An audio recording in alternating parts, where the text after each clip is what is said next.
যুগাচার্য স্বামী প্রণবানন্দ।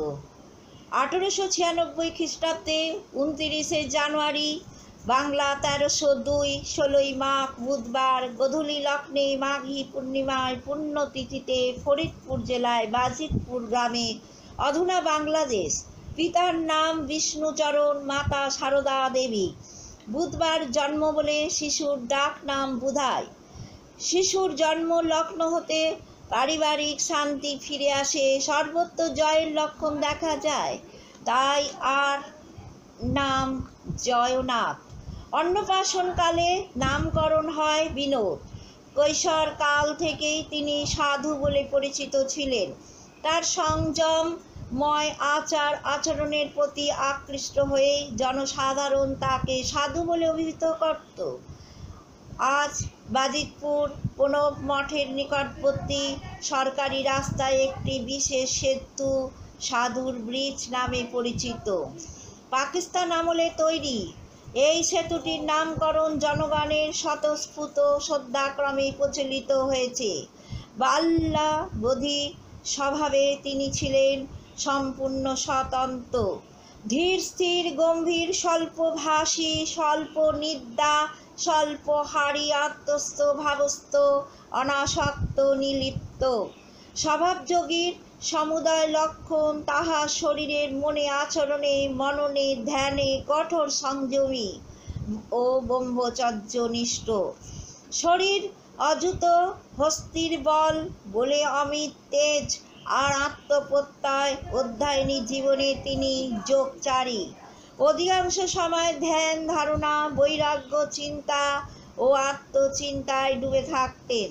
বিনিদ্র জননী অতিবাহিত হতো যোগ সাধনায় গ্রামের নির্জন শ্মশানে, কিন্তু কেবল ব্যক্তিগত মুক্তির জন্য তিনি সাধনা করেননি।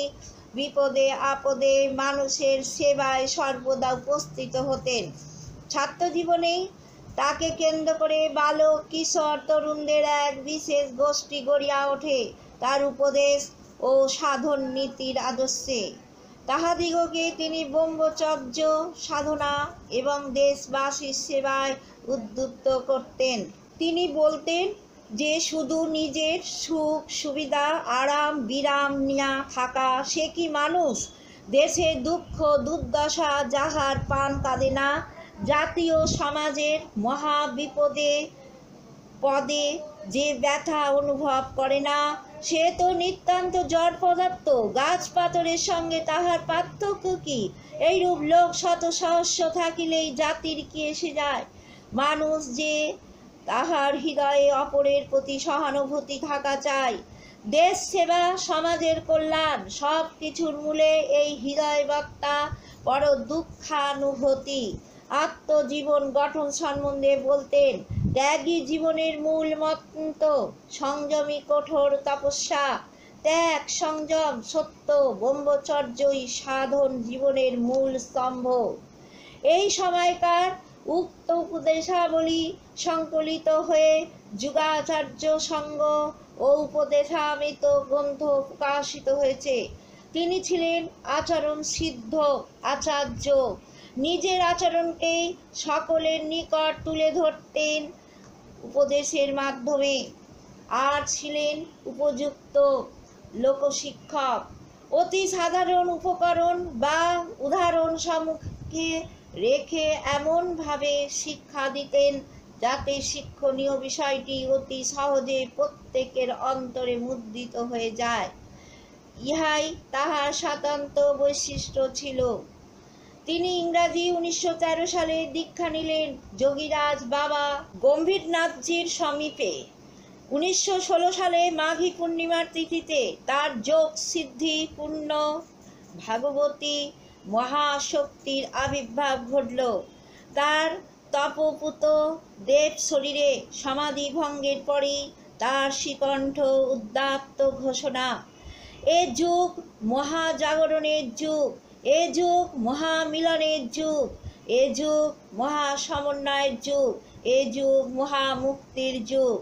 1924 সালে প্রয়াগে অর্ধ কুম্ভ মেলায় স্বামী গোবিন্দানন্দ গিরিজির নিকট সন্ন্যাস গ্রহণপূর্বক তিনি স্বামী প্রণবানন্দ নামে পরিচিত হলেন।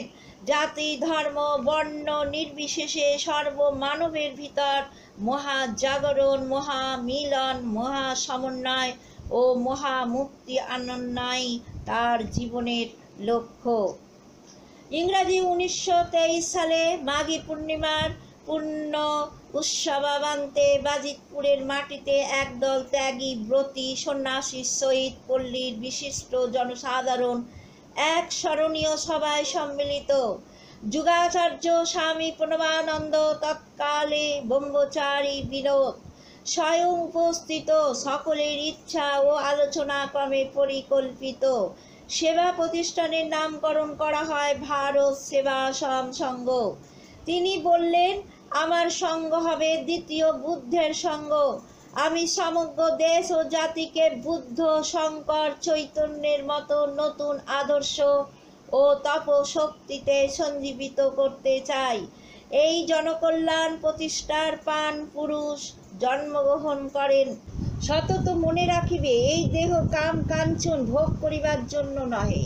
এই দেহ নিত্য শুদ্ধ বুদ্ধ মুক্ত স্বভাব ব্যক্তির লীলাক্ষেত্র।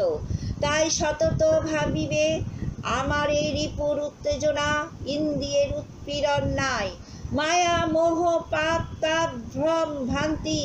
আমি পবিত্রতা ও ত্যাগের জ্বলন্ত জীবন্ত প্রতিমূর্তি স্বরূপ।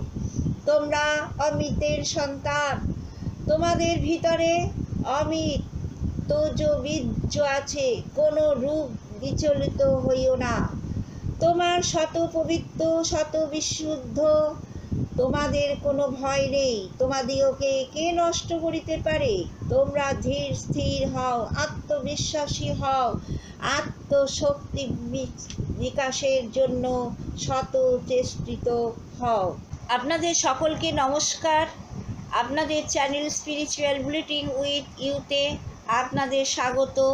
যদি এখনও আপনারা আমাদের এই চ্যানেলটাকে সাবস্ক্রাইব না করে থাকেন, করে নিন আর বেল আইকন হিট করুন, তাহলে আমাদের লেটেস্ট আপডেট সবার আগে আপনারা পাবেন।